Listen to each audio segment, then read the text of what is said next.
Hello, everybody, and welcome back to the Sanderlanche podcast. Today, we are going to be discussing 3 chapters of The Way of Kings, chapters 20, 21, and 22, wherein we get a very brief Kaladin flashback, and then we get modern-day Kaladin, where he's trying to come up with ways to make this bridge thing work, and making some headway maybe. And then we get a Dalinar chapter where there's a feast and things don't go super well for him on multiple fronts, really. So anyway, I'm Data, and with me today is Jaymee and Dac. No Joe today. It's the weekend after Thanksgiving for those of us here in the U.S., and he is doing family things. Today's part of Joe, played by Dac. Oh God, no! You have to do both sides of Possum Hunters. Sorry. Fuck spook. Yeah. So yeah, hang on to something, everybody. The Sanderlanche is about to begin.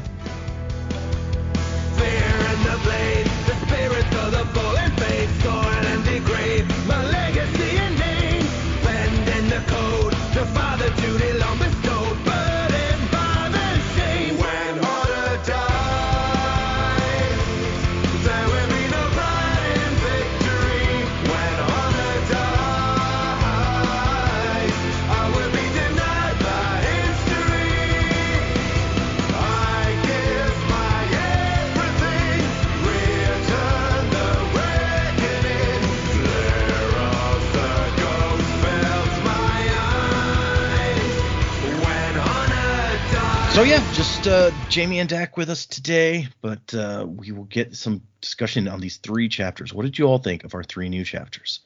Yeah, I like the Kaladin flashbacks. I think I liked seeing kind of what made the man the way he is. So it's sad to read about, sad things and hard moments in his life, but I'm hoping the guy has some good moments somewhere, because present day is not exactly a bush of roses or anything. So yeah, poor guy. A bit of a hard lesson to learn there, but it was good to read about his plan. I like that he has kind of formally has a crew now. That's a bit of a good win. Rock being able to see Syl was pretty interesting as well. I'm kind of keen to learn more about where he comes from and his culture, if that's just a thing that is totally normal. Obviously, the people here don't understand a lot of that, so I'm really interested to learn about that. I don't believe Bridge 4 are going to take it well when they're informed of their mission to go outside the camp, but it's good to see him being able to make some decisions, and that people will follow, maybe begrudgingly. Like he has to earn their ability to trust him, which I like, is he's really having to earn it. It doesn't feel like he's like, follow me, and everyone's like, oh, good, strong leadership. Okay, let's go. Like, these people are broken physically, mentally, emotionally. So to have him, it's good that he's working for it, but it's good that it's paying off. So I'm liking his journey there so far. And back with the king and the high princes. Interesting to see Ellikar's mum show up. She's I like her. The wit was on fire with some of the insults he was throwing around.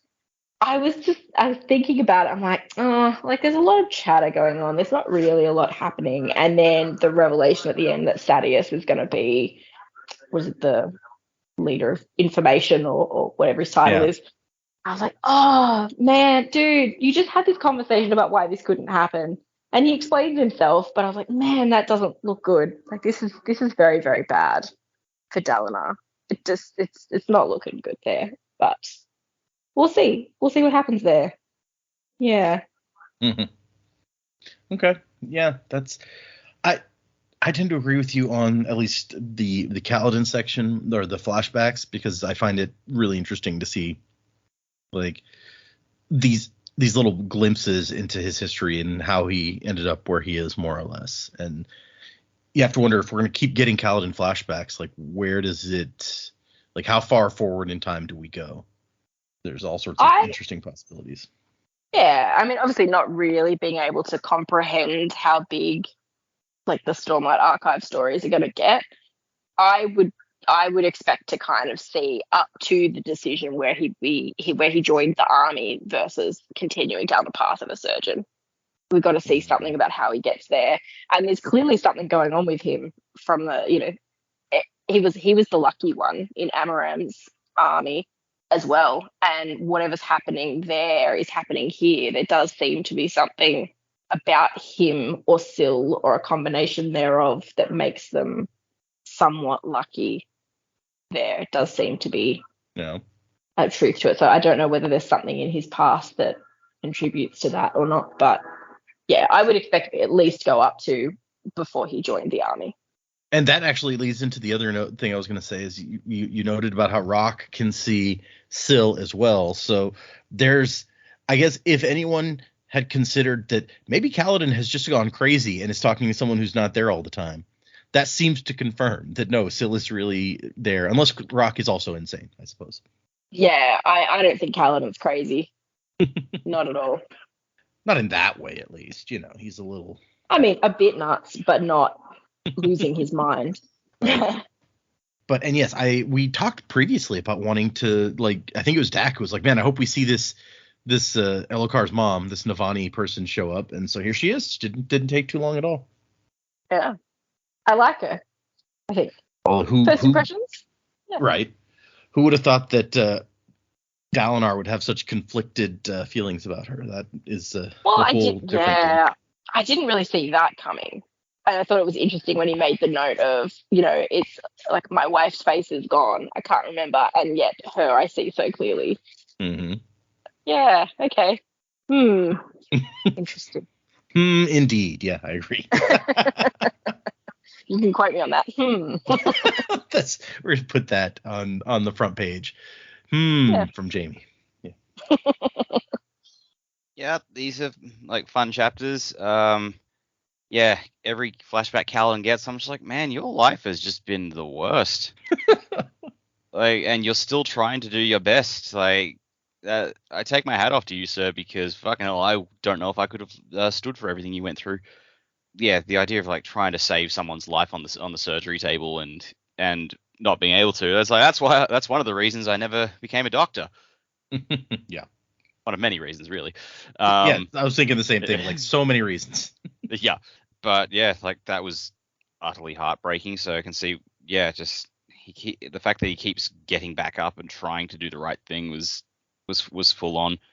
Yeah, as the present day Kaladin, I think Rock was the MVP because I'm just like, oh wow, I really like the trope of when you have. It happens in fiction a lot. You've got the big guy of the group who is just dumb muscle, and I love it when everyone expects them to be dumb muscle and they turn out to actually be very smart or very clued in. I love it when fiction does that. So I'm glad to see this Ivan Drago guy coming up and it's like, no, I can see spirit. You are not crazy. So cool. I like Rock. Let's keep this going. I think Dresden Files did that too with Hendrix. That was really cool. Yeah, because he turns out he's getting his master's in English lit or something. Yeah, and anytime the mob boss does something he doesn't approve of, he quotes poetry at him to let him know his displeasure. I'm like, that's an interesting touch, but okay. But yeah, the more I read of the high court side of things, Dalinar is really the only one worth a damn. The others are all I think, what was Elokar's mum's name? Navani? Navani, yeah. Yeah. I think she's fascinating, but I think she's I think she must be just as cutthroat as the rest of them.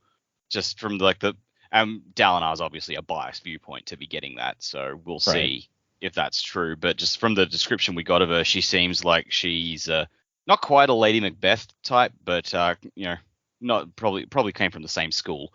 So we'll see how that goes. I think she's interesting, but from what we saw, everyone's like, I don't know if we can trust you. Mm-hmm. Yeah, I think it's with the way this society is, and only women can read, and also with the Alethi being such a cutthroat, violent kind of people, that to be a successful and respected queen among these people, you would have to be very capable. That's definitely true, yeah. And the other thing I wanted to say was about the epigraphs from from this set of chapters, because it's talking about Cell, where we've been, and we knew that the shards for that planet were destroyed and splintered some time ago, and we didn't really know why. And the epigraphs in this one make it clear that one of the other shards did that. Yep. So that I don't know if this is too early for predicaments, but this is really more just, I think it's confirming what I sort of posited last time, that when I flicked back and found that reference to odium in Lost Metal, and it talks about, odium tried to destroy all the other shards. I'm like, okay, that seems to indicate that, the epigraphs here talk about this shard, Racy, killed the other two shards on Cell, and it was, utterly horrific. Like, that seems to indicate, all right, there's not that many suspects then. So probably going to say that was odium, so this Racy guy is odium. And that might be our antagonist this time around. Or overall, like, maybe not for the book as a whole, but maybe like the overarching, like, this is Stormlight's big bad guy. Okay, sure. I mean, it's a logical conclusion to me, is that we're told, hey, this guy was running around trying to kill everybody, and then we find out Race killed a couple of guys. So yeah, I mean, and what else were we told about this particular, that this was the most frightening and terrible of all of the shards? Yes, yeah, and he was like that before he even took up a shard power. Yes, that he was. Whereas Addy was once a kind and generous man, Race was among the most loathsome, crafty, and dangerous individuals I've ever met. So yeah, no, it's doesn't sound good. No, this guy sounds like a guy. Have they referenced him being male, or is it? Let's see. I don't know. Individual. Yeah, this particular shard bearer with shard power is quite fucked up. It says he holds the most frightening and terrible of all the shards. So yes, I guess he's okay.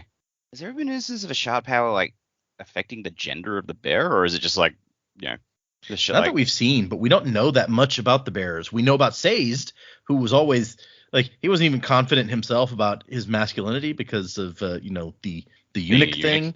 Yeah. So I don't know.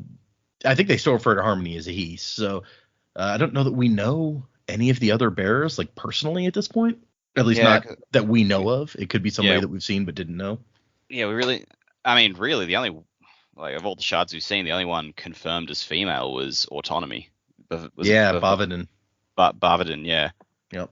I think anyone can take up the shard, though. Like, because obviously Harmony was Ruin and Preservation. Yep. When Preservation was taken up, like, Vin held Preservation, but then also Kelsier held it, and it can. I guess it's just whoever's bearing it. Yeah, seems like. Yeah, that makes sense. I keep forgetting, just because they held it so briefly, that Kelsier and Vin did take up the power and for a point were that shard effectively, or that shard. Yeah. Just because it was so brief. Like, obviously it was like Vin taking it was a massive part of the climax of that book, but yeah. But it wasn't very long in duration. That was also like 7 books ago. It's been a while. Yeah. I believe that the holder of the shard on Nalthis is also female. The endowment is that shard. Oh, okay.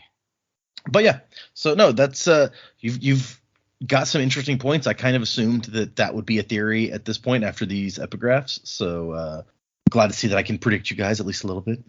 Hey, that's your predictable. That's what I need to do. I need to, like, at the end of the episodes, I'm like, okay, you guys leave, and then I'm going to predict what you're going to predict after the next set of chapters.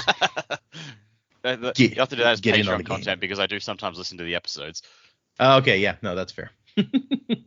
But you've got to listen to them after we talk about the next episode. Yeah, but if it makes a prediction of where we're going to go, and we haven't reached it in, like, the however many weeks it's been since that episode was recorded, yeah. Now we're getting too meta. Yeah, nope. One of there's a podcast I've been listening to recently about Babylon 5 where they have several people who have seen it before and several people who have not. And so, like, partway through the episode, they're like, okay, the people who have only seen up to this episode, you guys, what questions do you have this far along? And then after they get all those questions, they're like, okay, we're going to answer all of those questions as soon as we kick you off. And it's just those of us who have read this before. So then they have a section of the show where they kick all the newbies off and they answer all of their questions, but they don't get to hear it. Brutal. Yeah, right. It's mean. That is, if any Babylon 5 fans out there, that is that podcast is Gray 17. I know that I recommend it. There's just so many people on it, but it's been interesting. Okay, well, let's get into these chapters before I start talking about every other podcast out there. So our first one is called Scarlet, and this is a very short chapter, and it's just it's 7 years ago, so Kaladin is like 12 or 13 at this point. And he says, I can save her. And so there's a 5-year-old child who has fallen a long way, and there's a crowd gathering around, and he is like trying to help her, like where she landed, essentially, I guess. It doesn't say where they are, at least not immediately. This is 2 months after we last saw him. The Bright Lord Wistio is dead. He's barely seen Laurel at all. And this little girl has a broken bone sticking out of... we're not going to get too far into that. I don't need to talk about that. I've been there, done that. There's the reason I'm not a surgeon. Yeah. Another of those reasons where I'm just like, no, I don't need it. Don't need that in my life. Also, I just hate rubber gloves. I don't feel right. Couldn't do it. I hate wearing rubber gloves. Interesting. But yes, so somebody's been sent to fetch his dad. In the meantime, he's like, I can save her. I can do it. And he's sitting here working on her, trying to help, ties a tourniquet because she's losing so much blood. They're heating a knife. He's going to try to cauterize, however you say it. And eventually he's not fast enough. She's taken too much damage, as it were. And she stops bleeding and he's lost her. And her dad is just that was no. So heartbreaking to read.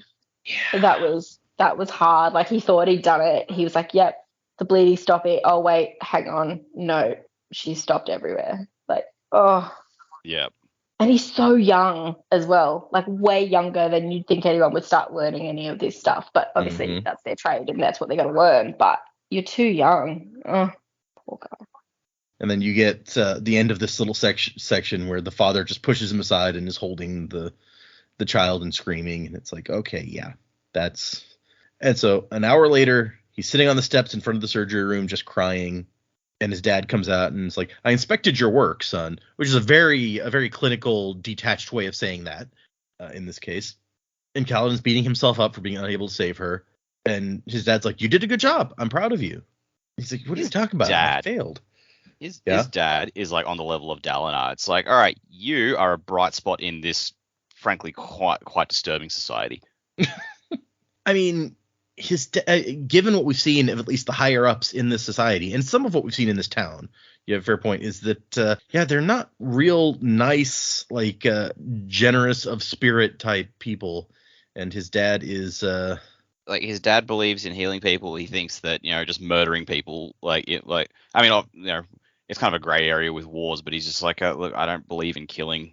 So I was like, all right, you make some fair points. And he's openly supportive of his son, regardless of whether or not his son has done a good job. I mean, he has done a good job, but he's obviously in a traumatic point. His dad is doing his best to try and help him here. Like, Liren's good dad. He's hard and he's stern and he wants him to succeed, but he's fair and gives praise where he should. Yeah. That's true. I mean, he is very much of the mind that his son needs to follow in his footsteps and doesn't seem that interested in what his son might want. But I mean, that's not exactly unusual.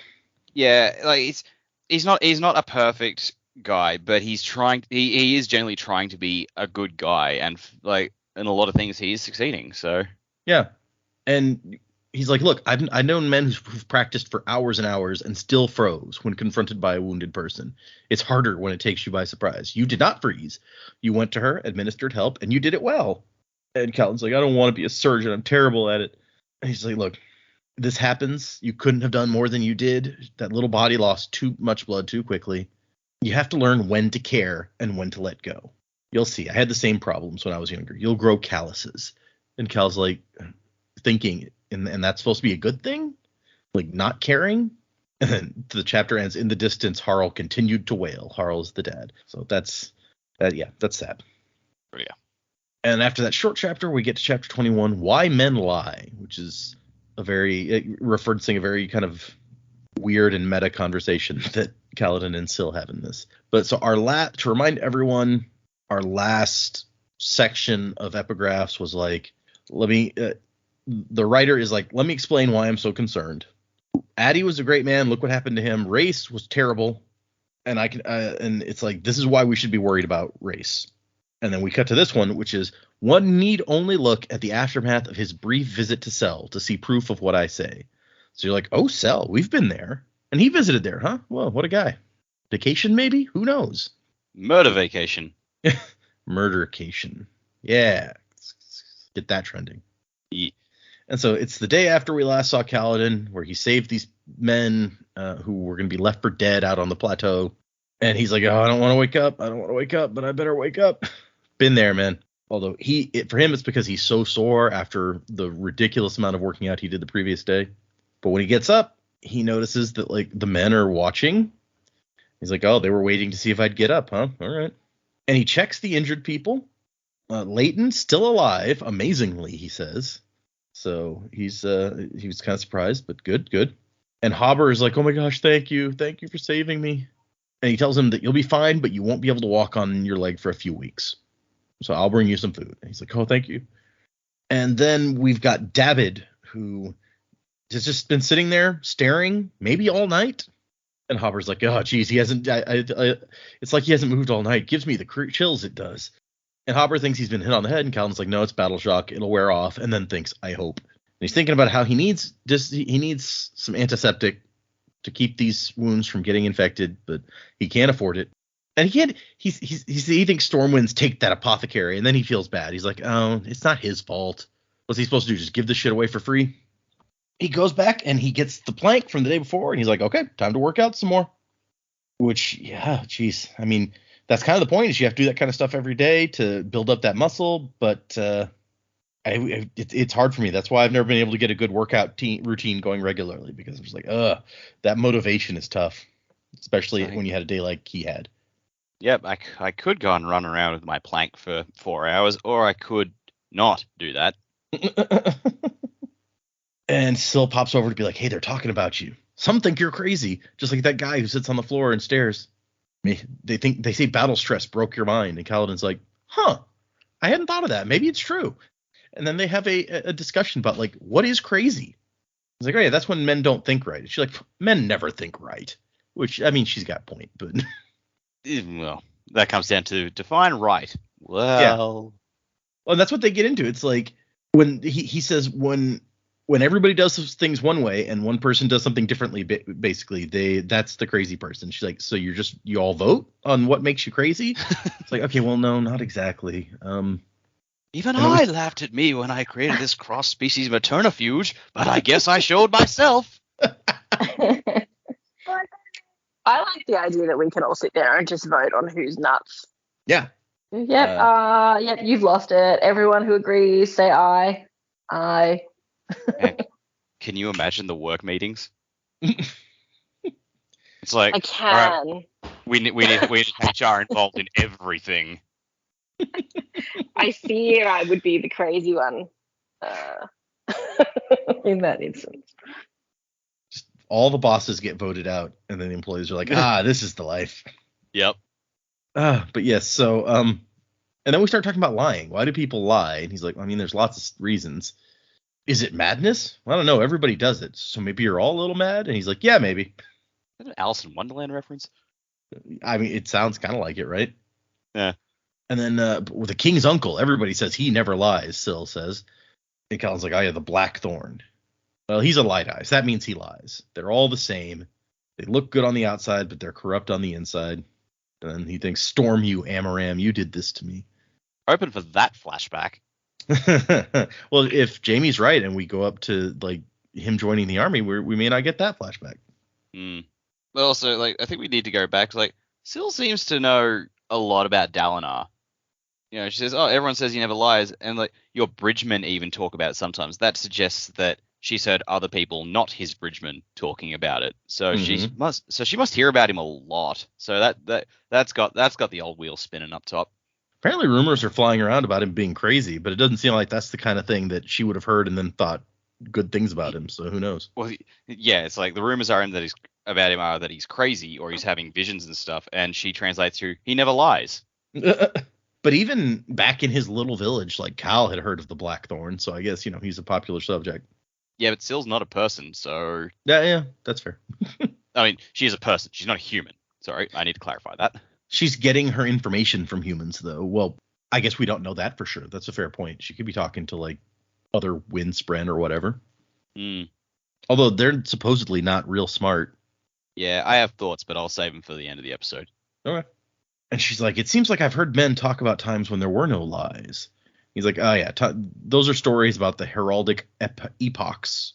Which, when we saw Dalinar's vision, and he asked what year it was, they were like, oh, Epoch 8 or something like that. And he's like, what the hell is that? So maybe that's part of that same time period. Who knows? And Kaladin's like, it's just people. They tell stories that like the past was always better than the present. Everyone's always, which is true. I mean, he makes a good point here. It's like everyone's always talking about the good old days, no matter how much they hated those days at the time.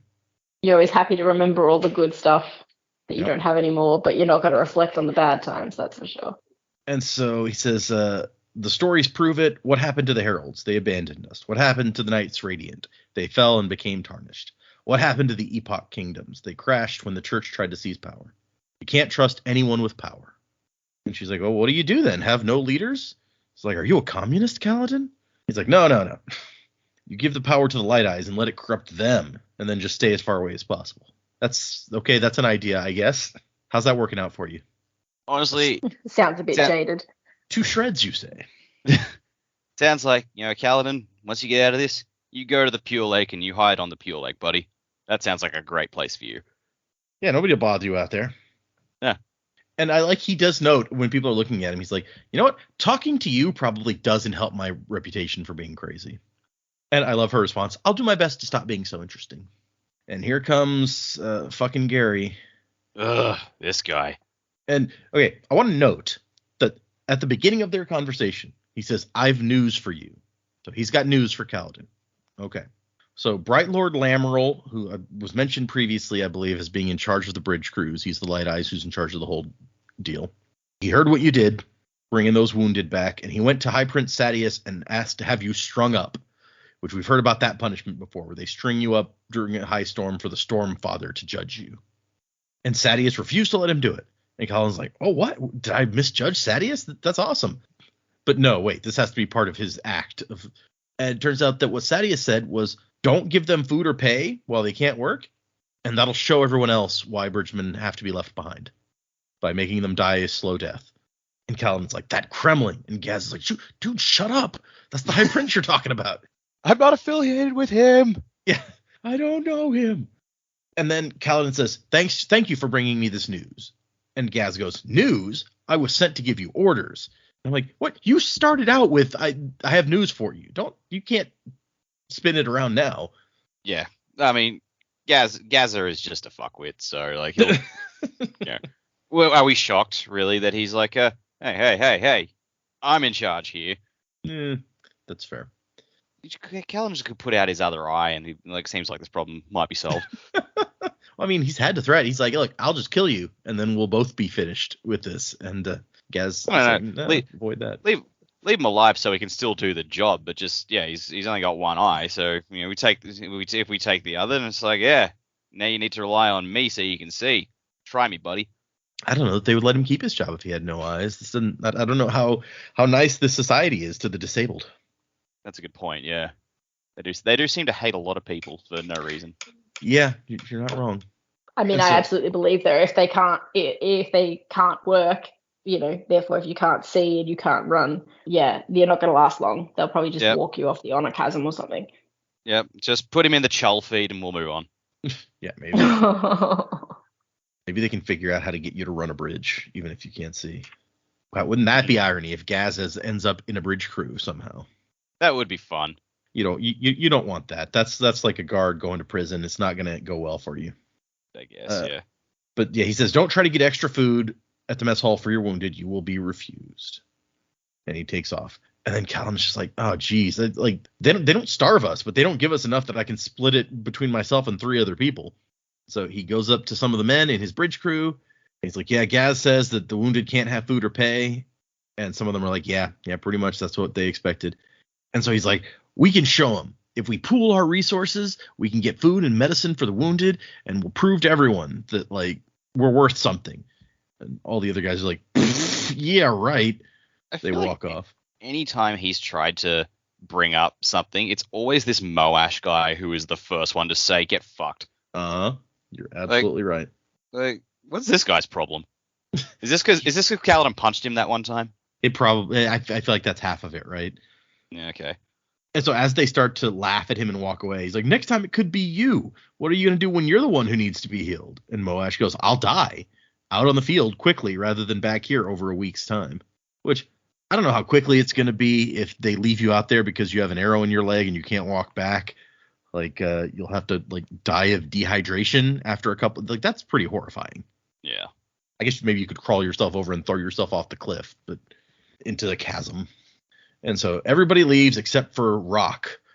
The beefy, tower-like horn eater is like, hey, I don't have any money. Already spent all that, but I'll give some of my food.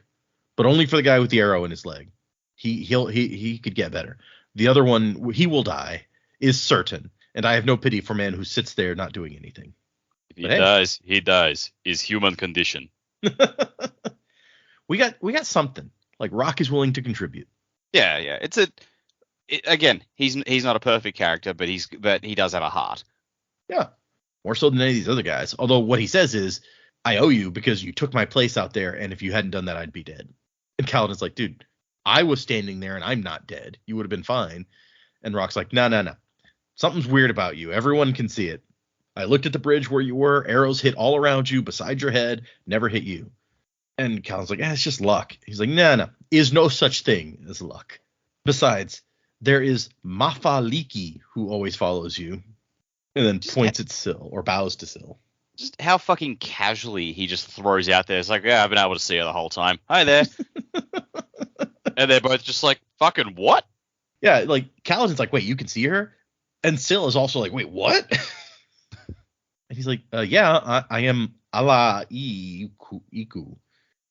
And Kaladin's like, well, what does that mean? He's just like, air-sick lowlanders. Is there nothing proper you know? And then he explains to Kaladin that of all of the bridges that were shot at yesterday, their bridge took the fewest casualties, which is a thing that never happens. Bridge 4 never loses the fewest men. Everyone knows that. And so at some point, Kaladin is like, okay, it's just luck, but I'm not going to argue with him because he's on my side because of this, so we're just going to run with it.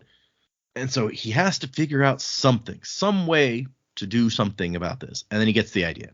He goes to Gaz and he says, Gaz, look, I can't have you hating me and everyone being pissed at us because of what we did. Let me do something about this.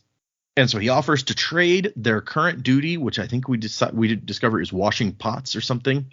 You're going to trade that for stone gathering duty, which is apparently one of the hardest of the extra duties that the bridge crews do, where they have to go out and they get a bunch of rocks. Because the soulcasters feed the army by turning rocks into grain, and it's easier for them if they are distinct and separate stones and not just like a big section of rock. Why? Who knows? But that's the way it is. Magic. Yeah, exactly. And so Rock is like, okay, everyone's gonna hate that. Why exactly are you doing this? This is not how you make friends, Kaladin. Yeah, it's true. You are crazy, aren't you? And he goes, maybe. And then Kaladin's like, we need more help. Another bridge crew? No. I mean that you and I, need at least one more guy to help us out. Because, yeah, if you get enough food that you can split your food with one other guy, then Rock is willing to split his food with one guy. Kaladin's willing to split his food with one guy. We still need a third guy. There's 3 injured. And we go after Teft, who we also met previously helping Kaladin help wounded people. And as they approach Teft, he's just like, I like my food, son. Hardly think they feed me enough for one man, let alone 2. And Kaladin's like, yeah, okay. I need you, not your food, your loyalty, your allegiance. And Teft, I think, has a really interesting response to that, where he's like, I've given my loyalty before. It always works out the same. And Kaladin is like, your trust gets betrayed, as if like Kaladin has experience with that outcome. And he's like, what? No, I betrayed it. You can't depend on me. I belong here as a bridgeman. So, geez, that kind of begs the question of what's this guy's story? I want to know that now. Yeah, this doesn't really bode well. Like, Kaladin, do you really want the guy on your team who says something like that? No, the guy who openly says, I can't be trusted, says like, you know what? That sounds like a great guy to trust. We saw how this worked with Littlefinger. But to be fair, he's like, look, I depended on you yesterday and you impressed me. And he's like, yeah, that was a fluke. Teft, we're all broken in one way or another. Otherwise, we wouldn't be Bridgman. My own brother died because of me, so I failed plenty. And he's like, so why do you keep carrying? It's either that or give up and die. And Teft says, what if death is the better? And Kaladin says, no, death isn't better.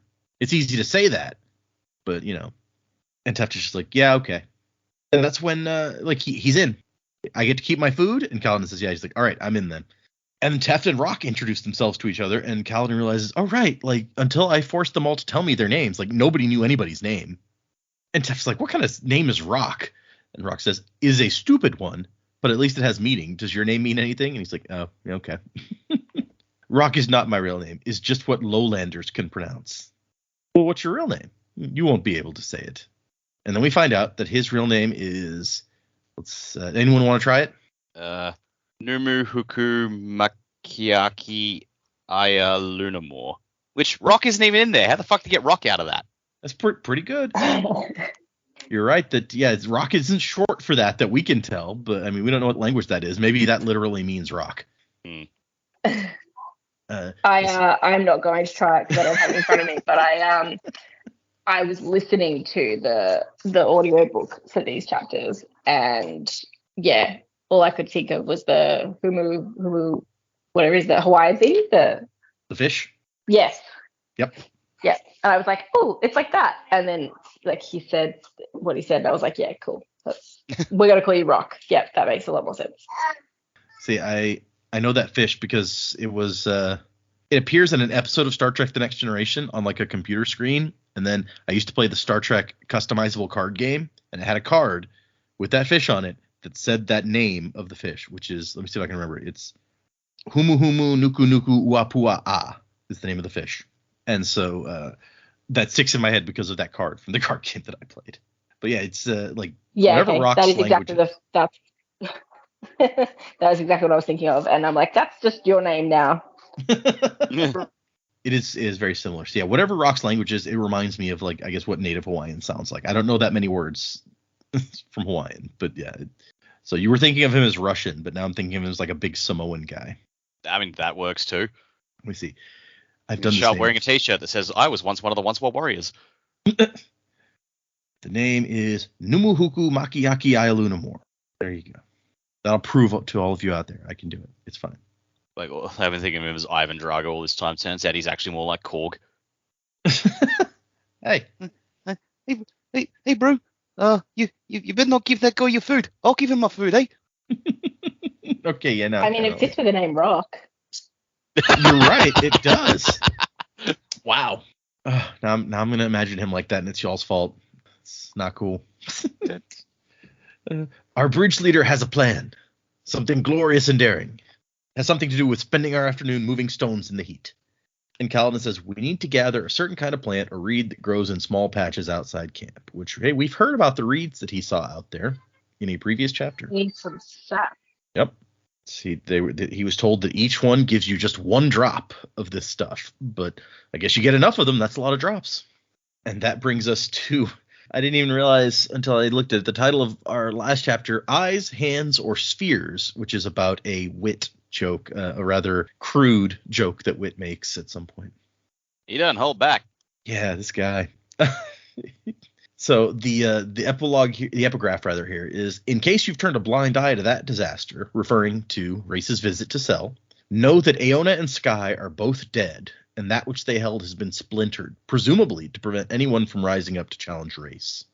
I wonder why those two specifically. Is Cell just the closest planet to? This is a good question. Actually, where's that? How do you know that they were the first ones? Star map. That's a good point. So Aona and Sky related to Gazeys, yeah.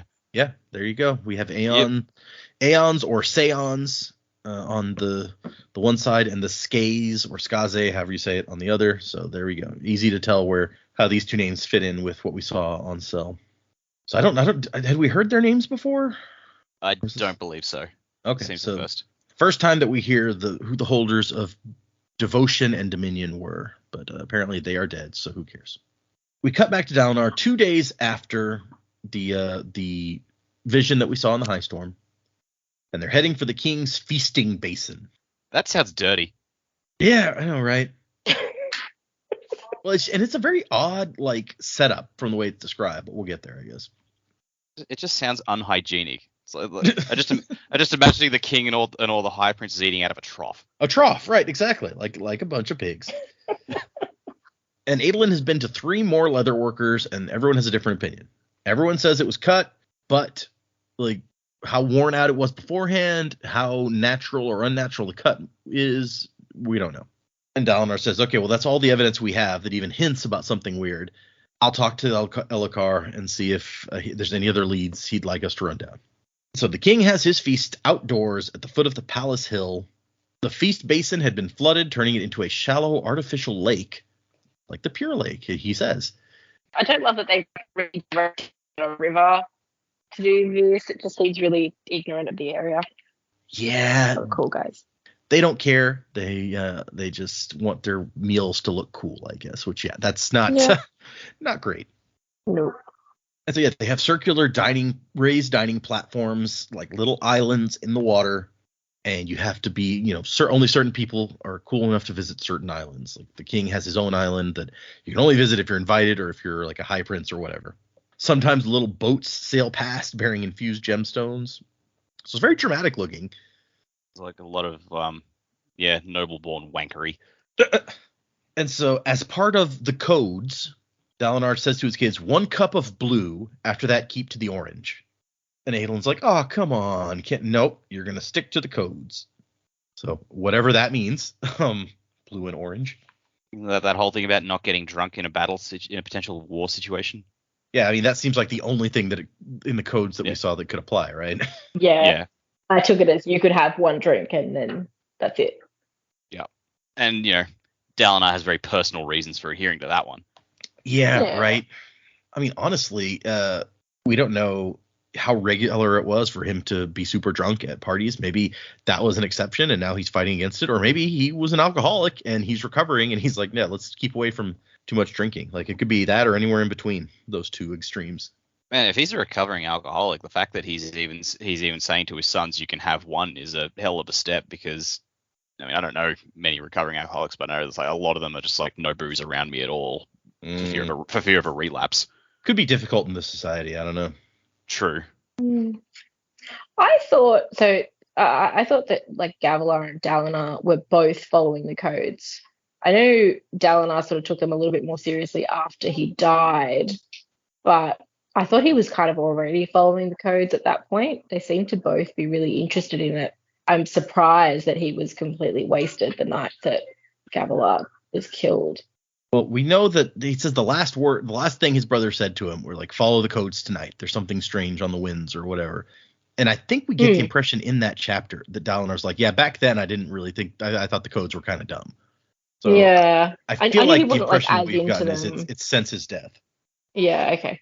It's the way Adolin spoke. I guess it's been a few years though. Yeah. 6 years or whatever it is. So when Adolin sort of spoke about it, I was like, well, you've grown up this way, but I guess their adult lives, they probably have grown up that way. Yeah, the way Adolin talks about it is just like, oh man, we've had to follow these forever. Come on. So like, okay, so the genders eat on different islands, but on the Central Islands they can mingle. Soulcast food is inherently bland, but the king's lavish feasts always served imported spices and exotic meats. Dalinar could smell roasting pork in the air and even chickens. It had been a long time since he'd been served meat from one of the strange Shin flying creatures. They have proper flying chickens? That's what it sounds like. And apparently it's quite a delicacy to get these chickens in here. I mean, chicken's pretty great. I know people always make the joke that everything tastes like chicken, but a good roast chicken, fucking top notch. Yeah, well, I think with the roast chicken, mostly it's like what kind of spices or seasoning you use on it that really gives it. I guess. You can say that about any meat, though. Well, you're not wrong, yeah. The Shin culture, though, is that from Roshar or is that somewhere else? I feel like we've heard that before. Yeah, because that's where Seth is from. Yep. Oh, it is that? Okay, yep. That's way over the western edge of the continent, whereas we're on the eastern. Yeah, okay. I was thinking like pre this book we'd heard that too, but yeah, and that's sort of interesting that you've got like chickens and pigs and stuff to have what we would consider like normal food, I guess. And then you've got chulls and chasm fiends. Like how is it so different? Right? Well, and then in the next paragraph, it's like a guy walks by carrying a tray of orange crab legs. So clearly they also eat crab. Yeah, again, real normal. Yeah.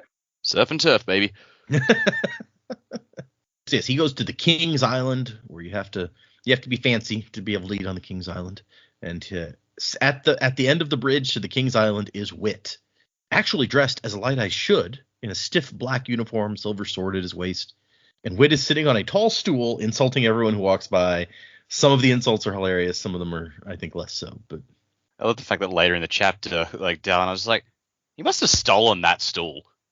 Yeah, from like the women's island or whatever. Yep, just so he can be taller than everyone. Yep. I do like how good it is to see you. Your face reminds me of someone dear to me. And the guy's like, really? Yes, my horse. Just imagine he's brought someone with a drum kit to sit behind and just go boom. Yeah, exactly. I think my very favorite one is, my dear Bright Lord Tasselin, still engaged in your experiment to prove a maximum threshold of human idiocy? Good for you. Very empirical of you. Of course you enjoy the statistical insult. Yeah, exactly. And then Dalinar's like, Wit, do you have to? To what? Eyes, hands, or spheres? I'd lend you the first, but by definition, a man can only have one eye, which is it's a joke that comes across better in writing than in hearing, probably. Yeah, I imagine it's I as in I am, like the letter I. Yeah, exactly.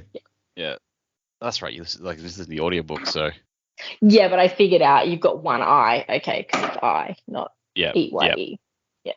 I'm quite attached to both of my spheres, you see. Or, well, you can't see. Would you like to? And he starts to reach for his belt. It's so crude. It's so crude.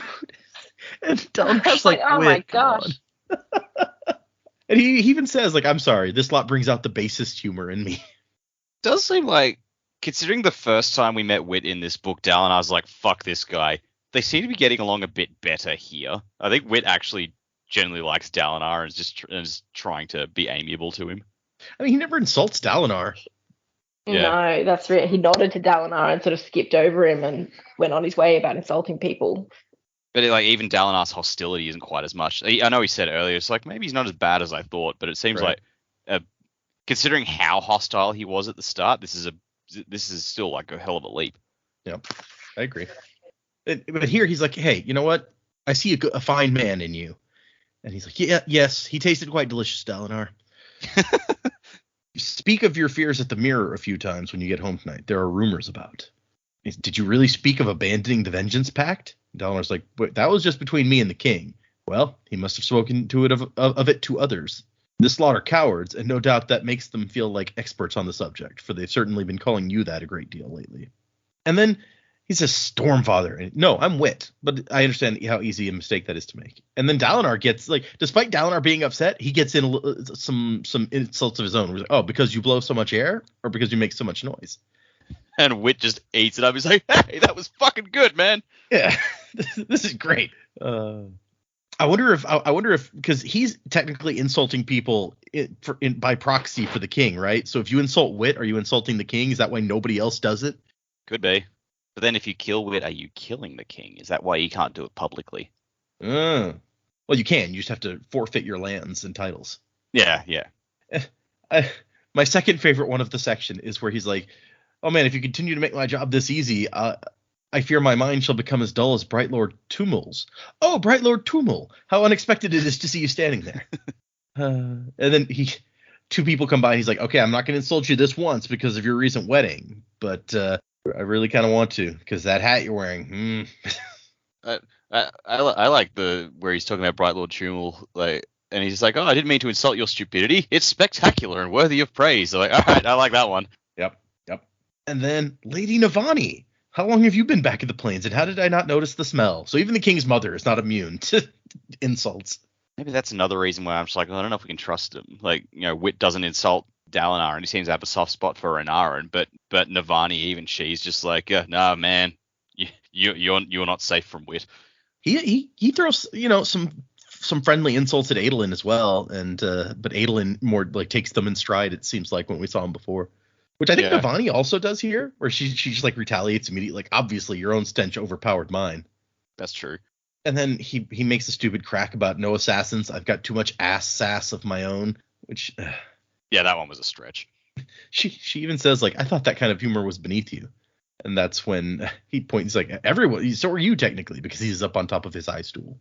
I just love wit scenes. It's hard not to just quote every single bit of it because they're so fun. Yep. And so Dalinar, shocked that Navani has returned. We get a long spiel of how elegant he thinks that she looks, which I was skipping over most of. And then, fool, he thought, your brother's widow. With Gavilar dead, Navani was now to be treated as Dalinar's sister. So I guess that's how that works in this society. All right. I mean, you know. And so he tries to take off. Not only does he try to take off and not have to talk to Navani, but he wants to eat really slowly because as long as he's eating, it would be a breach of etiquette for Navani to approach him. There's a note there which we just sort of skip, which I want to come back. It's when he's talking about his own wife. Like, dead these 10 years, wiped by his foolishness from his mind. So that sounds like he knows why he can't remember her. Like, wait, what the fuck? I need to know about this. Stop being vague about this. Well, because we were talking previously about it. Is it something deliberately? Like, did he have his mind wiped, or did he just forget, or have the high storms made him forget? Yeah, and it's like by his foolishness. Okay, dude, what did you do? Yeah, it definitely sounds like something he did caused this. Whether he intentionally did something to cause this, or if he did something that incidentally caused this, yeah, we still don't know. But clearly, it's not. He's just getting old and has dementia or something. Yeah, like imagine that Reddit post. Today I fucked up by doing something. Now I can't remember my wife. Oh yeah, okay, that would be. Oh, I skipped another bit of wit that I like, where he's like, "Do you know any words that rhyme with bescumber?" Which is when he's trying to elevate his diction in insults, and I had to go and look up bescumber because I've never heard that word before this. Oh yeah, what does that mean? Because I don't know either. Here, I'll pull it up again so I don't get it wrong. But it's basically like. It says to discharge ordure or dung upon. Oh, so he's talking about shitting on people. Yeah, exactly.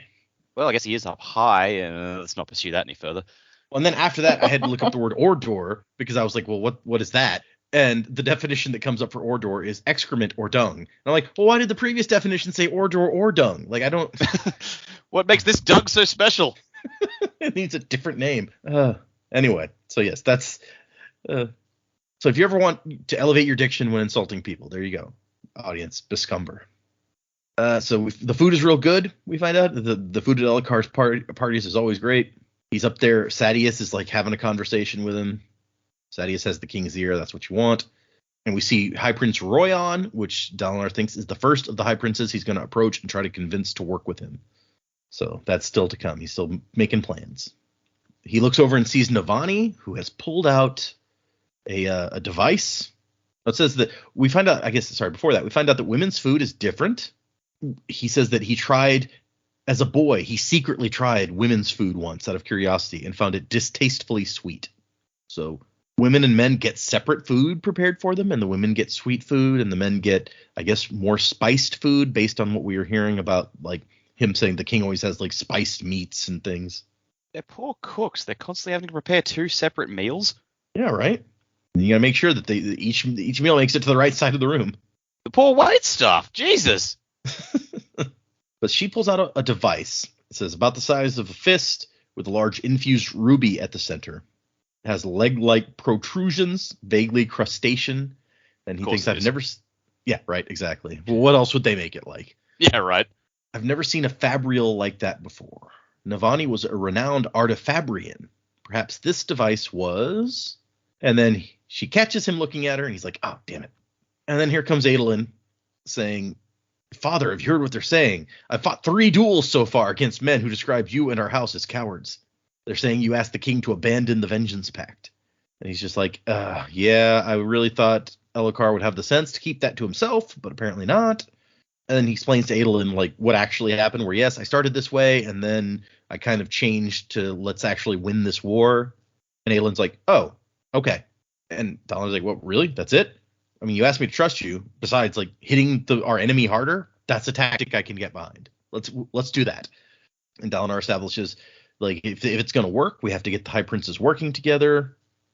And I'm going to start by trying to get 1 or 2 of them to pool resources for plateau assaults. Start out working together small and get bigger. And Aelin's like, why don't you just fight a duel? Like, that'll make people back off. Remind everyone what a mistake it is to insult the Blackthorn. And he says, now the codes forbid it for one of my stature. Adolin probably shouldn't be dueling either, but dueling was his whole life. I mean, we find out that that's like dueling is like what he chose as his life's purpose, basically. So you can't exactly forbid it all. His calling, was it? Yeah, calling, exactly. Dueling was his life. Well, that and the women he courted. That's all Adolin's got going for him. He duels people and courts women. You know, have I told you the story about the king carrying the boulder? Adolin's like, yes, twice. And you made me listen to it being read another time. He's like, oh, well, after that, there's another passage about forcing people to follow you versus letting them follow you. It makes a difference. You're just going to have to trust me. And he's like, wait, is that Aunt Navani? And he looks up and he realizes while talking to Adolin, he ate the last bite of his food unintentionally. And now Navani can come over and talk to him. And so Dalinar, he's got to keep them on a certain footing. So he calls her Mathana, the formal term for an older sister, even though she's only 3 months older than him. And Adolin's excited. He's like, hey, when did you get back? Just this afternoon. And Dalinar's like, why did you come back? Which that's very polite. Thank you. She was supposed to be aiding the queen in protecting their interests back in Alethkar. And then Navani's like, oh, come on. Don't be so stiff. Adolin, how does courtship going? And Dalinar says he continues to change partners like he's in a dance that involves particularly quick music. Which, while clearly true, is an embarrassing moment for Adolin. Bit brutal. Yeah. But Navani's like, good for you. You're too young to get tied down. Experience variety while it's still interesting. And then she looks at Dalinar and says, it isn't until we get older that we should be forced to be boring, which I think is a dig of some kind, but I'm not sure exactly which kind. Well, we find out like Dalinar and Navani kind of had a thing, but she went up ditching him for his brother, or like she was playing the brothers off against each other. So I'm just like, man, that's really cruel to say to him, given their history. Well, yeah, and that's one of the possibilities I was thinking. It's like, well, now I'm interested here because I'm old enough that the boring brother is the one who's interesting. Or is she more saying like Dalinar has become boring in his older age? Either way is mean, but yeah. Maybe she wanted to play them off sort of against each other a little longer, but was forced to settle down. Regret the way it went, which is still not great. Don't be that person. That's mean. But yeah, maybe she reckons she chose the wrong brother or something. I don't know. So Navani has a serving girl bring a chair, a stool so she sits a few feet away from the table because sitting any more at the masculine dining table would be inappropriate. You can't sit at the king's table, and she's still kind of sitting a little closer than is quite proper, but she does it anyway. Elhokar notices and clearly does not approve, but one did not reprove Navani Kholin, not even if one were king. I mean, yeah. What, are you going to try to tell your mom what to do? Good luck. She says she has 3 reasons to return. First of all, the Vedans. The Vedans are Shallan's people, the people of Yah-Keved. Vedenar is their capital, so that's who we're talking about here. They have developed half shards, which are shields capable of stopping blows from a shard blade. And he's like, that's seriously? A hell of a thing. Yeah, exactly. Have you seen one? And she says, no, but I have confirmation from someone I trust. Right now, they can only make them shield-shaped, and they don't have any of the other enhancements that plate can provide. But blocking a shard blade is a huge, huge change to the status quo. And he says, well, okay, that's important, but you could have sent that via span read. And she says that she realized after reaching Kholinar that leaving here had been a mistake. The war camps are the true center of our kingdom more and more. And he's like, well, yeah, but the whole reason you left was because everyone being absent from our homeland is dangerous also. And I have determined that the queen is sufficiently endowed with the requisite skills needed to hold Alethkar. And she, they start talking about Elhokar, and she's like, he's not very good at this, is he? And Dalinar's like, what? No. Elhokar's a good man. He has more integrity than any other light eyes in the army. And he doesn't want to say anything bad. In fact, he tells her, I'm not going to hear ill spoken of him, even by his own mother. He has both my sword and my heart. And she's like, look, I'm not speaking ill of him. We both know I'm also loyal to him, but I got to know what I'm working with. He's seen as weak, and I intend to see him protected despite himself if necessary. So this could be a situation where we can't trust her, but like Sadeas, they have a mutual interest in keep seeing the king protected, if she's telling the truth here. I guess. I mean, what she's saying about Elhokar from what we've seen isn't exactly inaccurate. Dude's not exactly the greatest king. Mm-hmm. it's easier for me to believe that she and Dalinar have this in common than it is to believe that Dalinar and Sadeas do, because she's Elhokar's mom. So I believe that she's like, I care about him. Yeah. She still could be lying. We've seen that plenty of times in history and fantasy where, family doesn't prevent you from wanting to kill somebody. But I don't know, we'll see. And she tells Dalinar, we need to talk in private. I want to hear your opinion on some of the things being said in camp. And he's just like, I'm busy, And she's like, yeah, okay, well, I don't care. 1 week from today, good, great. We'll do it in a public place, okay? And then Elhokar stands up to make an announcement. I'm sure you've all heard about what happened on the hunt where my saddle girth was cut. I was never in any real danger, but I think we should look into this sort of thing. So I'm appointing Bright Lord Torol Sadeas, High Prince of Information. So apparently the High Prince of Information is like the guy who looks into stuff, matters, the guy in charge of legal stuff, especially as it relates to stuff that the king is interested in. So Sadeas just got a very important job. And Dalinar's like, he thinks I'm ignoring threats to him, so he's looking to Sadeas instead. And she's like, well, I mean, I guess that's fine. I kind of trust Sadeas. He's like, no, you don't understand. The incident happened on a hunt I planned under the protection of my guards, and everyone knows that he asked me to look into the strap stuff, and now he's just taken that investigation away from me. So publicly, it looks like the king suspects that Dalinar has tried to kill him. And I love her reaction. Like, you still argue he isn't a bad king? My poor, distracted, oblivious boy. And like Elhokar's just like, oh, Dalinar, yeah, I assume that you want to help Sadeas out. This is great. And he's like, I thought we decided that the High Prince thing was going to be too dangerous. And Elhokar's like, well, High Prince of War, yeah. And Sadeas agreed with me that they'll never stand for that. But if we start with something less threatening, like High Prince of Information, then, So Sadeas has outmaneuvered Dalinar brilliantly, he thinks. It is a very important threatening position, but it won't look as important as High Prince of War to the others. It does leave High Prince of War still open potentially for Dalinar. It's true. Potentially. Yeah. Except for the bits. I reckon Elhokar has no idea that it looks like how this will be perceived by everyone else, but Sadeas knows exactly what he's doing.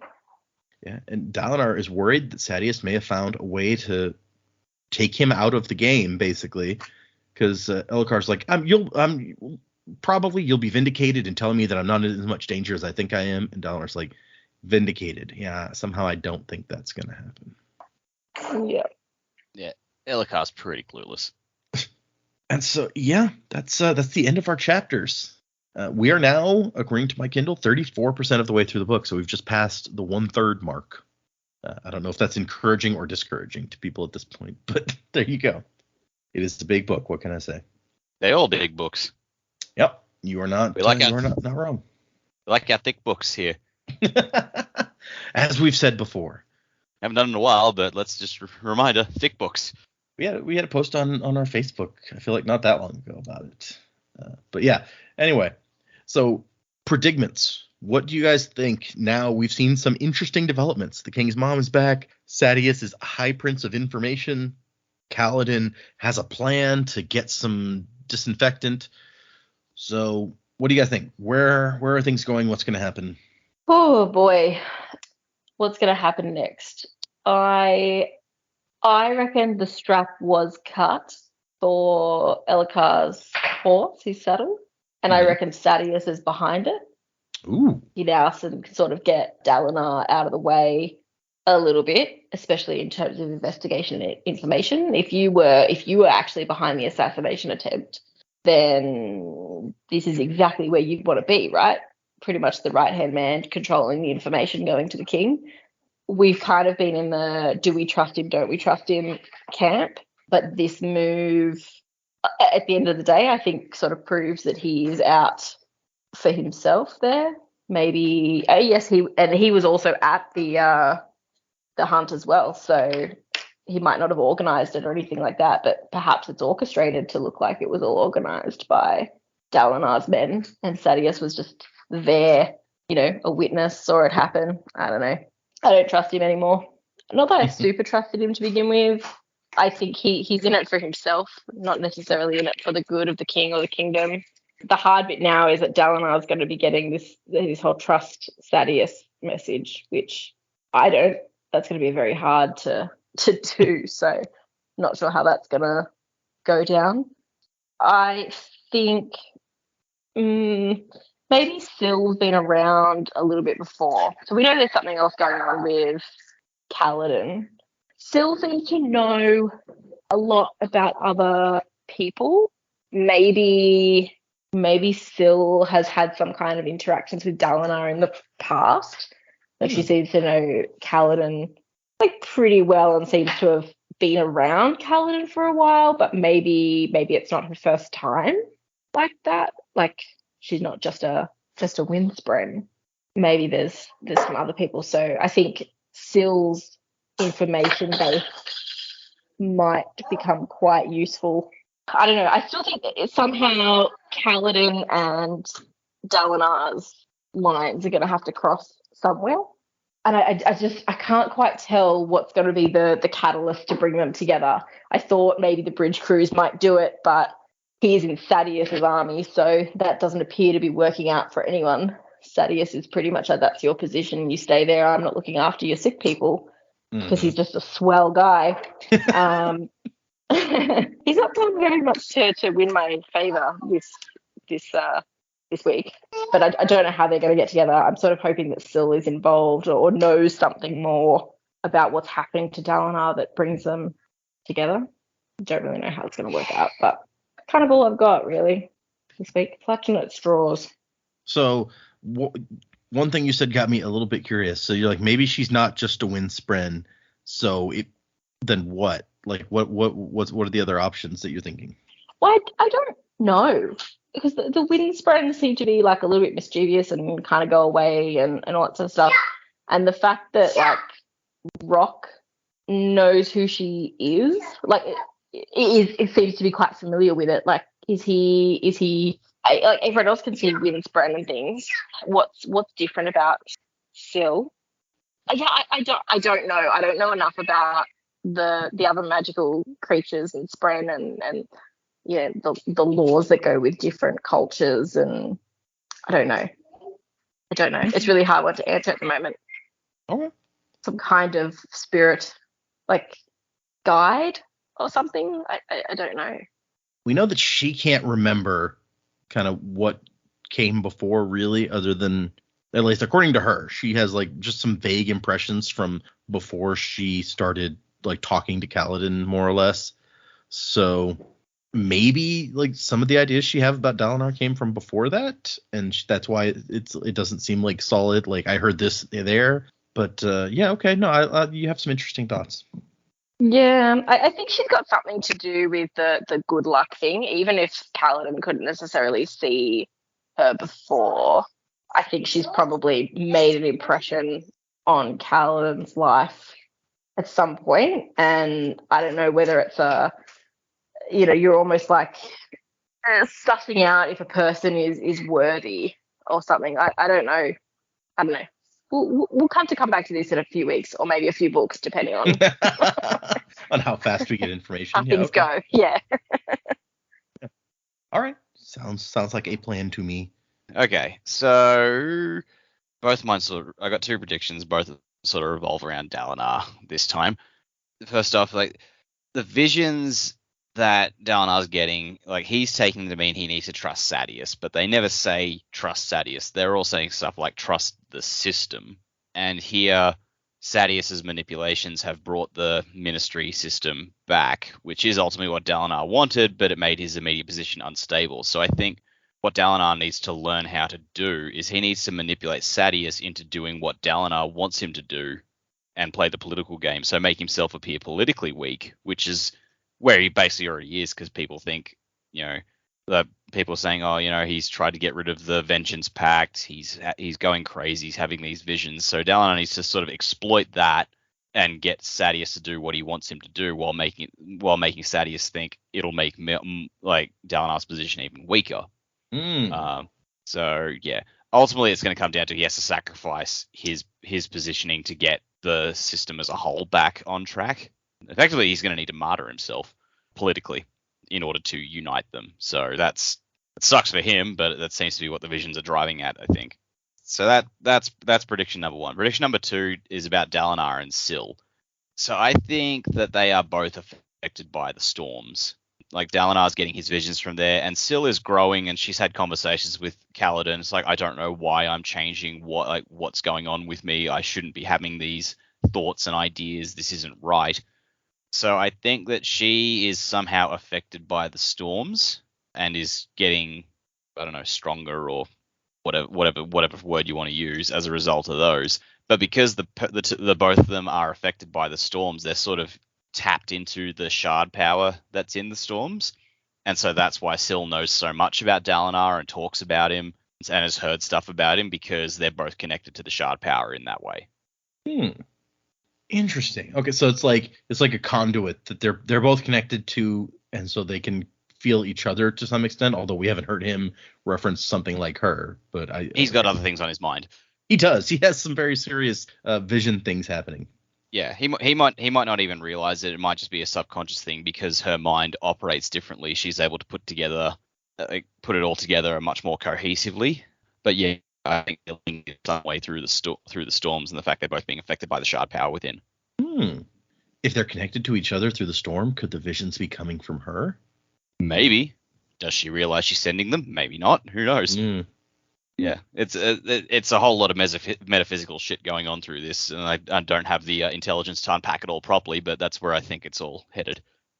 We don't know how old Spren are. Maybe these are like memories that he's living, that she has. Maybe she's been around for a long time. Could be.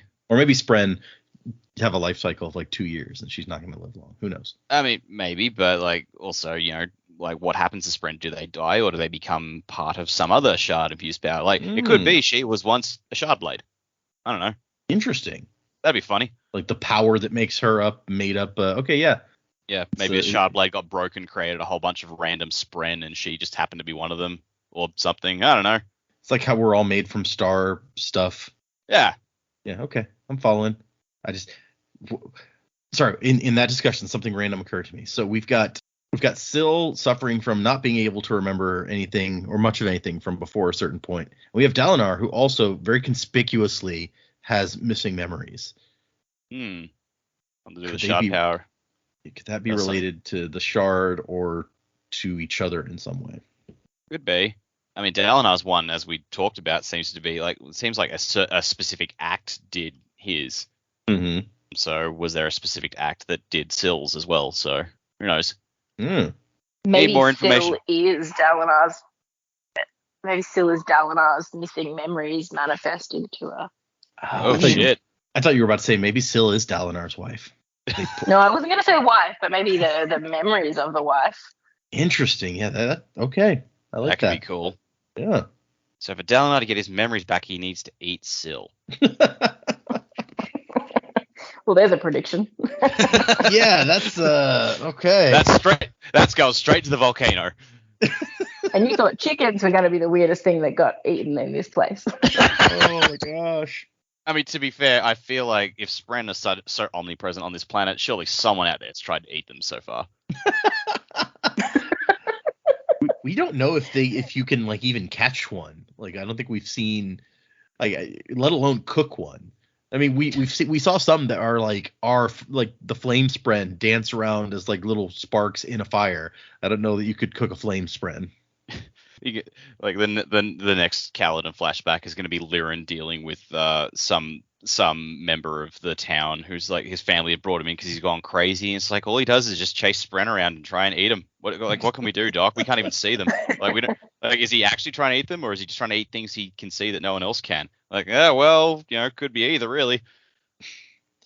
The Spren work in mysterious ways. Maybe you could like accidentally eat a Spren, like if you accidentally swallow a bug or something. Ooh. Could happen. I mean, there's got to be water Sprens, so. What if there are already Spren inside you? Like there's like stomach acid Spren. You just don't see them. They're just hanging out in there. Digestive Spren. Spren. We're all Spren. We're just made up of Spren. Yeah, there you go. Okay, we've gotten down a really weird rabbit hole on that one. That's old Betty the Spread Eater. There's the predicaments for today, but beyond that, we don't have much else. We don't have any new emails that I want to talk about today. We did get a couple, but they were not the kind that I could read on the air. They were the kind that I responded to in other ways. We have, I think we have one new patron since the last time we recorded, but we're going to wait for Joe on that one. We also have one new review since the last time we recorded, but we're going to wait for Joe on that one. So, in the meantime, if you'd like to send us an email, the address is thesanderlanche@gmail.com. Find us on Facebook, at X, and Instagram, and all on Patreon, right? That's another thing where I'm still I had a release skip for the Thanksgiving holiday where I'm like, nah, we'll not put anything new up that day. But I still have the rest of, I think there's 3 or 4 more sections of The Sunlit Man and my reaction to that. And then after that, we'll move into Defiant, which came out this week, which I've yet to start reading because I haven't had time to sit down and record myself reading it, but I'm excited about that one. I was kind of wanting to do a reread of the other books in that series before I did that one, but I don't think I have time. So if you're interested in hearing my reactions to those, join up to the Patreon. You should do maybe a couple of times a book for the Patreon, just a predicament reaction, like where you pick out some of our predicaments and just go, all right, this one was scarily accurate, and I don't know how they picked up on this one so quick. And then you go, this one was fucking ridiculous. What the hell were they thinking? I like that. And then, like, at the end of the book, then you can feature the cooking of the spren. Yeah.